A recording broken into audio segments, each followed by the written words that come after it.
Wanna get off your phone? Oh yeah, I didn't know we were I'm just starting. kidding. Can I hold something to drink while I'm doing this? Oh, okay. I don't like smiling that much. You don't have to smile. Just be yourself. Hold on, how does that, like... That was nice. Alright. Are you ready? I think so. You're Ready as I'll ever be. Okay.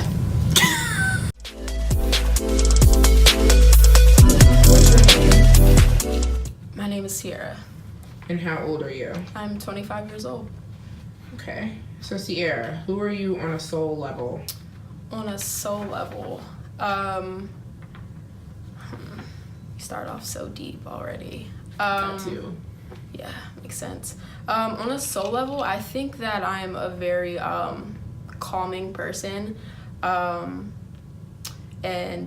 I like to provide comfort for people, and I know that when you ask someone who they are, the answer really shouldn't be who they are in someone else's eyes, but I think that when I'm like providing comfort for people, I feel like myself the most.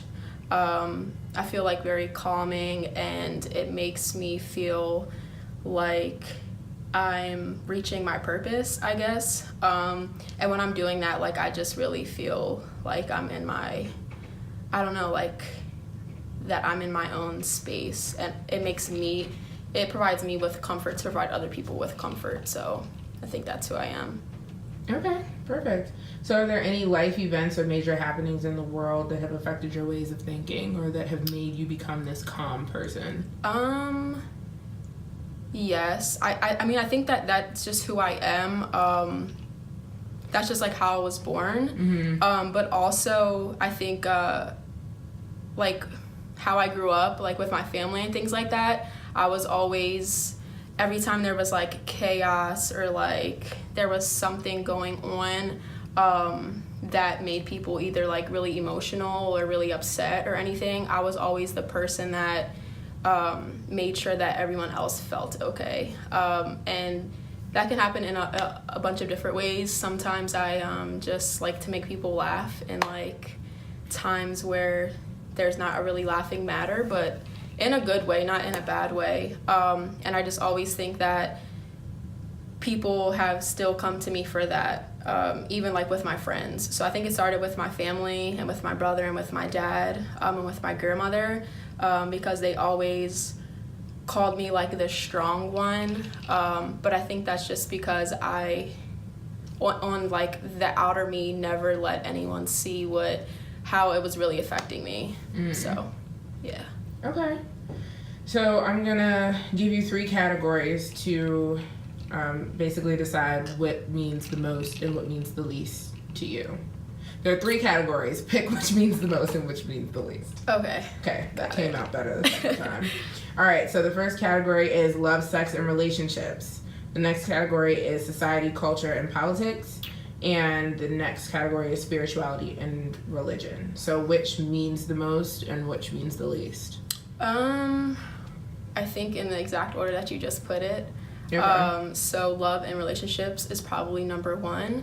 The second one was what social culture and Society, culture, and politics. Society, culture, and politics, number 2, and then spirituality and religion, probably number 3. Okay. So why is love, sex, and relationships at the top?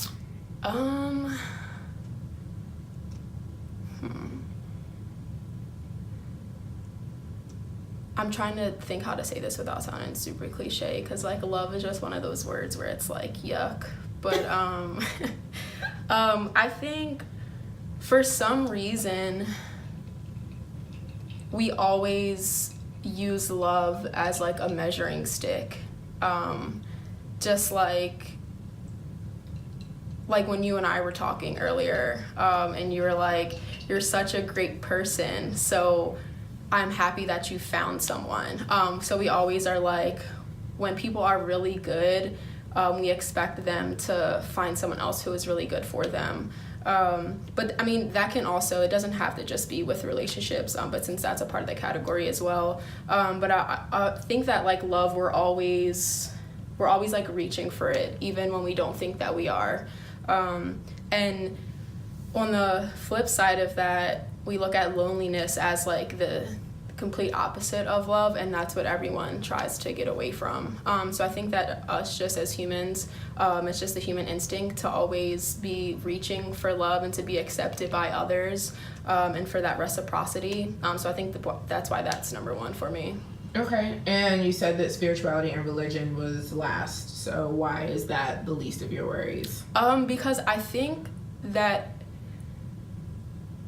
that's something that I'm still trying to figure out for myself, both spirituality and religion. And I think that it'll be, well, what I've gone to learn about myself is that it's a constant learning and discovery for me. And I think it's always going to be a constant discovery and learning. I don't think I'm ever going to like reach that one place.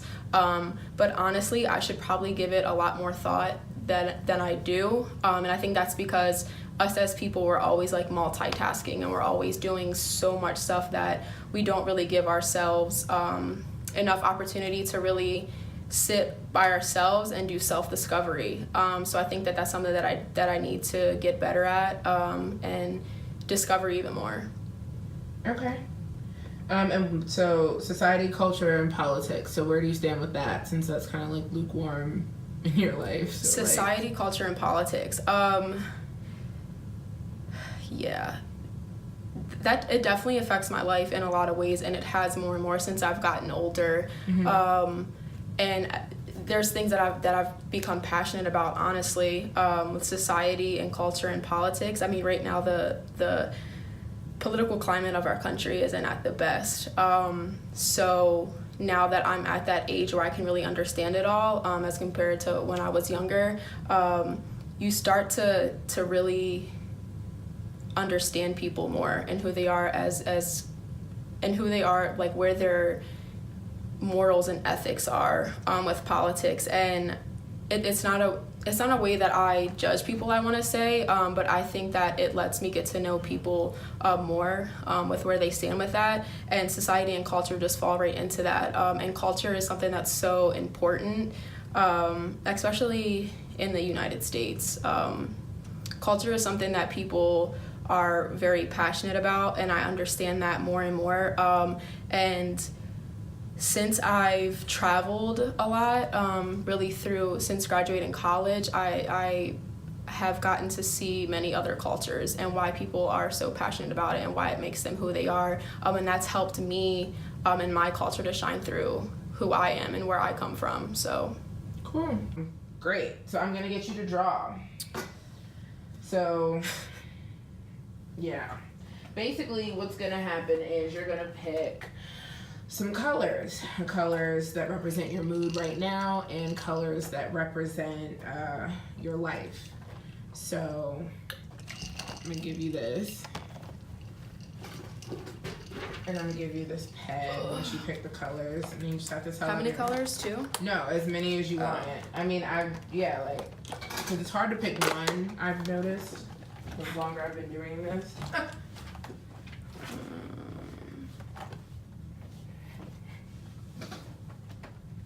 There's so many colors. I love this. So many different shades.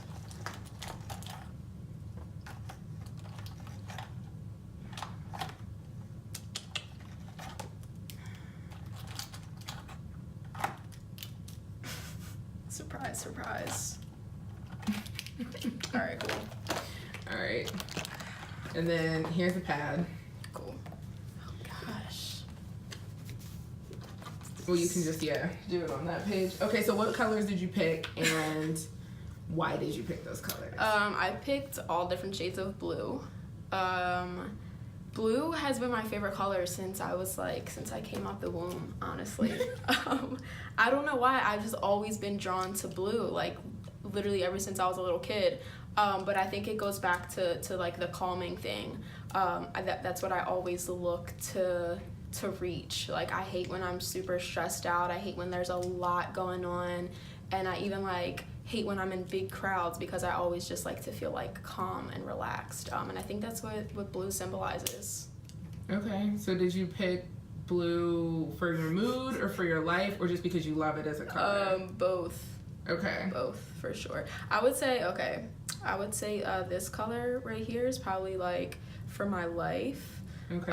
Because it's just like a regular blue. It's not like dark or light. So your life is regular blue. Got it. Regular, if that's a thing. I'm not good with all like no, the it's fine. colors, And crazy, I didn't give us any names. So. Oh yeah, they're not on here, right? No. Okay. They just said you gonna take it. They want us to make up our own names, which is good. And then this is how I'm feeling right now. It's still blue, but it's like a lighter blue because it's a nice day outside. And the weather affects my mood a lot too. So it's a nice day. It's bright. It's sunny. So I'm in a good mood. So we're gonna go with the lighter blue for today. Okay, happy. All right. So draw whatever you want, and at the end, I'm gonna get you to show what you drew. Okay. Okay. So first question: what makes you the most upset? What makes me the most upset is being misunderstood. Okay. Being misunderstood. Because I think that what people don't understand sometimes is, well, as individuals and how like society is set up, we're taught how to communicate. We're taught how to speak. We're taught how, like, what words to use to convey our messages, but we're never taught how to listen. Like, we all have classes where we read and where we write, but we never took classes on how to listen. And I think a lot of times people aren't good listeners. They think they are, but I don't think that they are good listeners. And I'm very selective with like the process of like before I talk to someone or before I like have a conversation with someone, I go through so much in my head of what words I can choose so they can actively like understand the message that I'm trying to get them to understand, or honestly for them to feel the emotion that I want them to feel through what I'm telling them. So when that doesn't happen, it upsets me. And it's not because of them, it's not because of me per se, it's just that exchange of words, when it isn't like understood on both sides, it just really upsets me. Okay. What are some of your pet peeves? I feel like a lot of people have a lot of pet peeves, but anyone who knows me knows that if I sneeze and no one says bless you, that is the rudest thing in the world to me. I will say bless you to strangers. I will even say bless you to someone that I don't like. I don't know why. It's just like, it's just a reaction. So when people don't say it to me, I will like literally like stare at them until they say bless you. And another one is when I hold the door for someone and they don't say thank you. What is wrong with people? Those are probably my two biggest pet peeves, honestly. Those are good ones. What excites you more than anything? Playing basketball. Okay. Yes. Yeah, sorry, I didn't mean to talk about sports because honestly that's what I like to talk about a lot, but playing basketball excites me more than anything. I would say what exactly in basketball excites me, but you probably be like, what are you talking about? I mean, someone will probably know what you're talking about. So just honestly, just having the so when I was a point guard, I just liked having, when I have the ball in my hand, I'm controlling the whole entire game. I'm controlling 9 other players on the court because I have the ball in my hand. But what excites me most about basketball is when talking trash, honestly, that excites me a lot. And when I like shut down a player on defense, like nothing is more exciting in the world to me than that. Yeah. It sounds wonderful. I'm sure you understand. I'm sure you totally get it. I totally get it. What are you afraid of? I am afraid of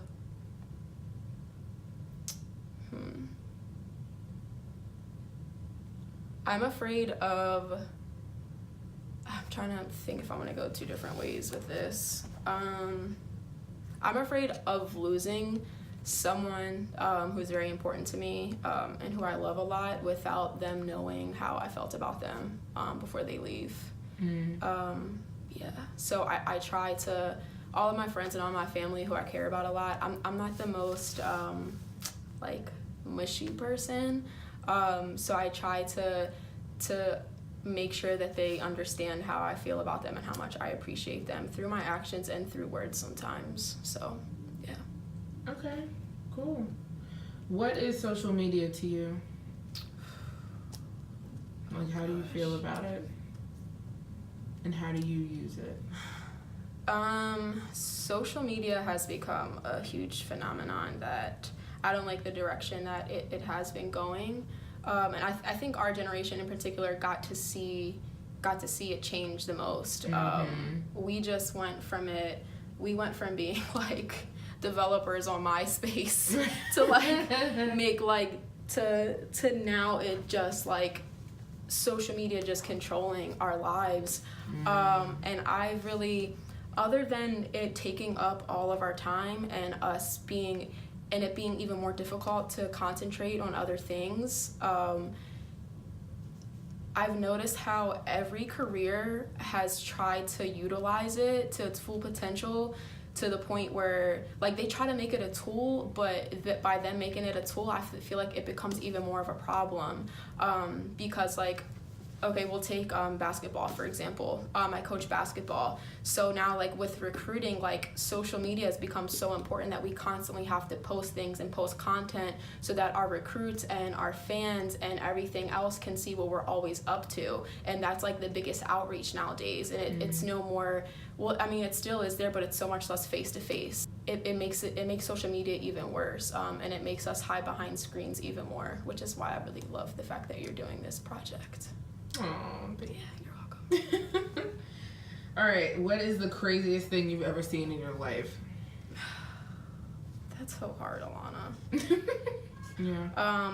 Okay, when I went to the J. Cole concert, and I was front row of the J. Cole concert, I stand in line for 6 hours in the pouring down rain. And this was when he did a $1 in a Dream tour, which only costs $1 to get in. That's why he's the greatest. BT dubs.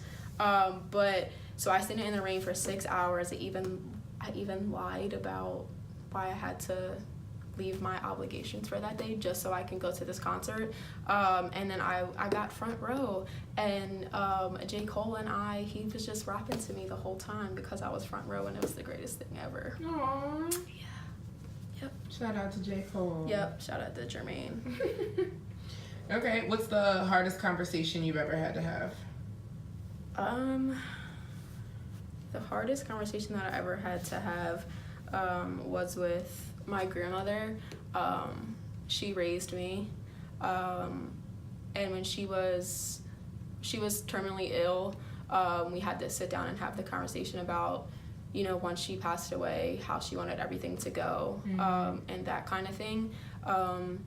She chose to have it with me, other than anyone else, because she knew that I was the strong one, and that I would be able to do things exactly how she wanted to do. And that was, obviously, it was a hard conversation to have, but I appreciated that she trusted me to have that conversation, and that she wanted to have it with me. So, yeah. What are some of your weird habits? My weird habits. I'm trying to think. Do I have any weird habits? I have one in mind. What? I have one in mind. What is it? That you literally will only like poop. Oh, not at work. Yeah, okay. I wasn't even gonna talk about that one, but yeah, like everyone leave. knows that you're a weirdo because you don't, and anyone who does, anyway, I will only poop. I will only go to the bathroom. That's like my code. Like when I'm talking to my friends, I would like, instead of like, yo, I gotta go to the bathroom, I'd be like, I have to go to the bathroom, and they already know what I'm talking about. That means we gotta leave. Like that means I gotta leave. But yeah, like I will not go to the bathroom anywhere except my house. Like, or like my really close friend's house. Like I'm not pooping at work.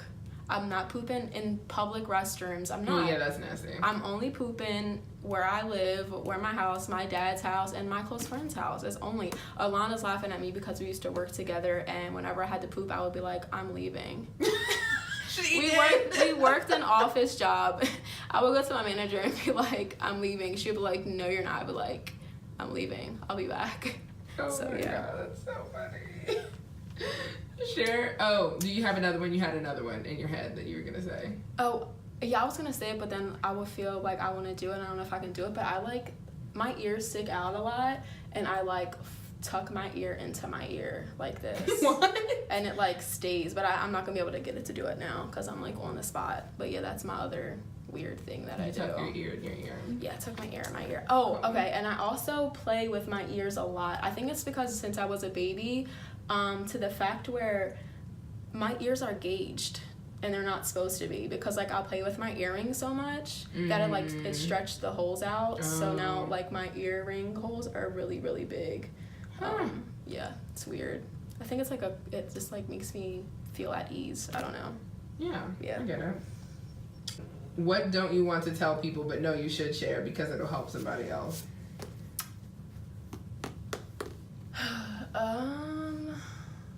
Can you repeat that one again? Sure.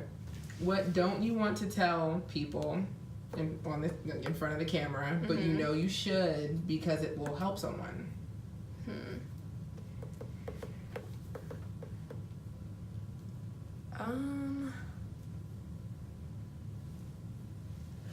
Okay.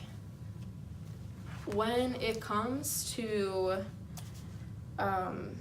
being super down, and I don't want people to take this the wrong way, but I don't hate the word depressed, but I feel like it's such a broad term. But when you're feeling really down and you're just in a slump, and you're just not yourself, you have to, it's not gonna go away without you by yourself working at it every single day.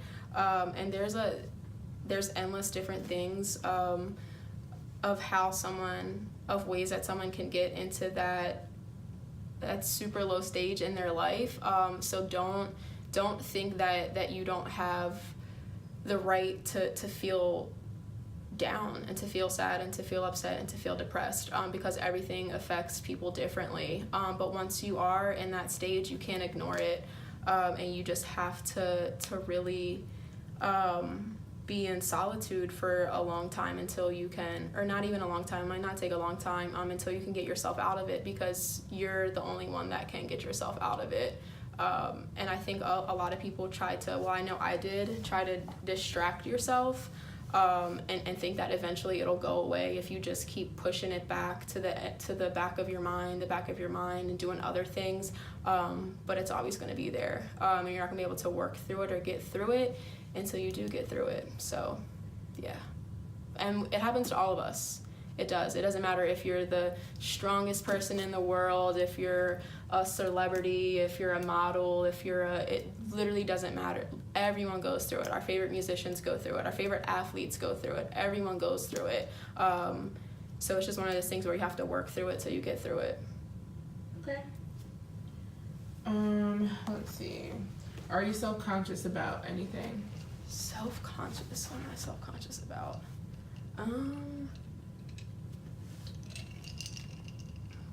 We're all self-conscious about things, like literally everyone is, but one thing in particular,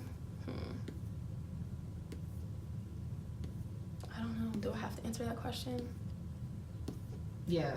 I don't know.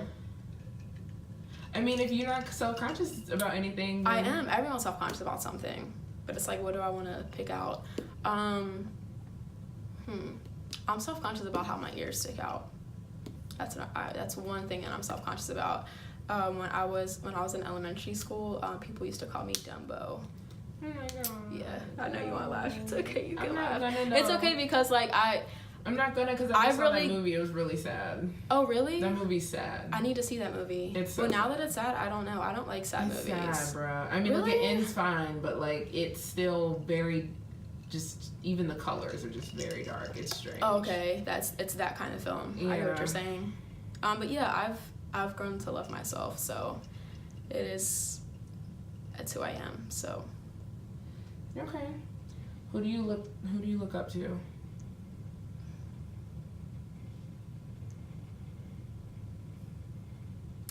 I look up to a lot of people.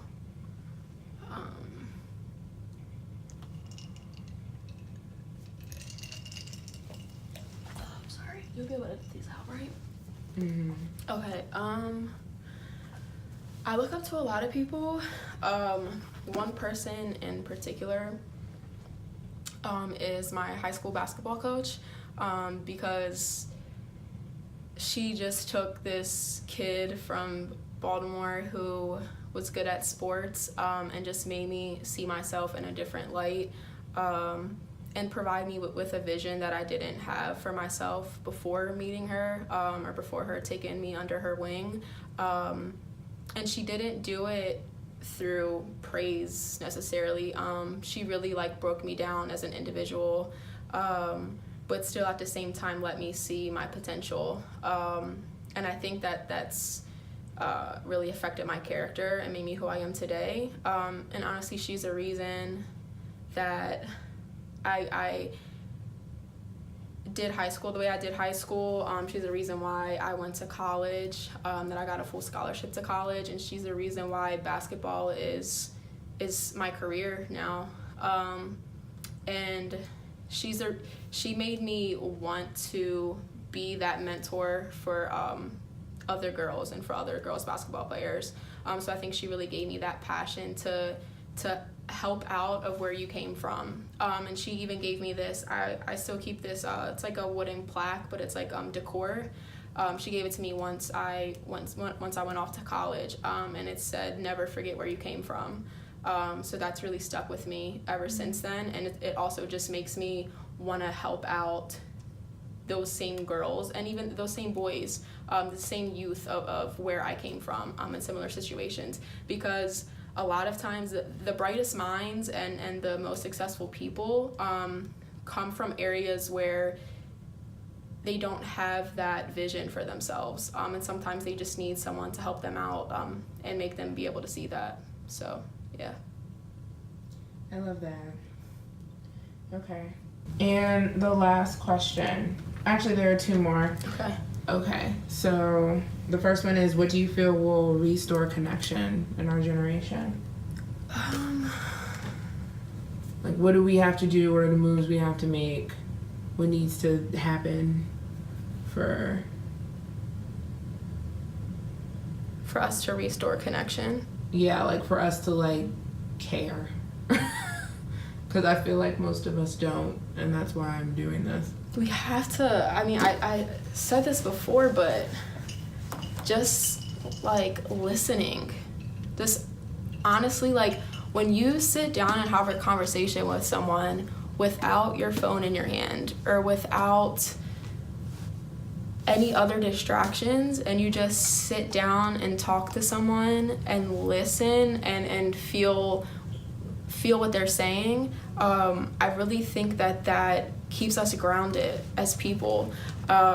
We have, because of social media and because of just technology nowadays, we have such this broad view, this worldwide view. We can see what's going on everywhere, and we have such this like global perspective, which is important as well. But we forget that we're just these little beings. And when we have these conversations with people, and we understand that the same things happen to everyone, and that you get a better sense of yourself by talking to others, and understanding why they are the way that they are. And I think that those connections are really important to be made, and we can only have those connections when we're off of our phones, when we're focusing on the moment, the now moment, and we're not thinking what we have to do tomorrow or what we didn't just do, or we're trying to cross things off of our to-do list.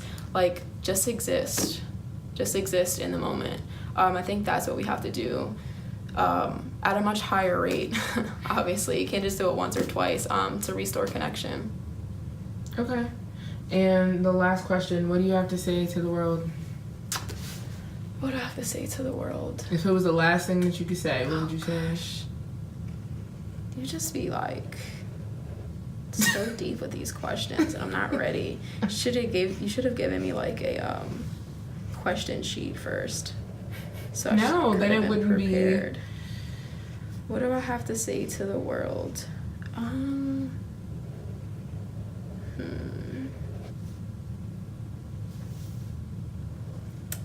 I think that we have to understand that while we are products of our environment,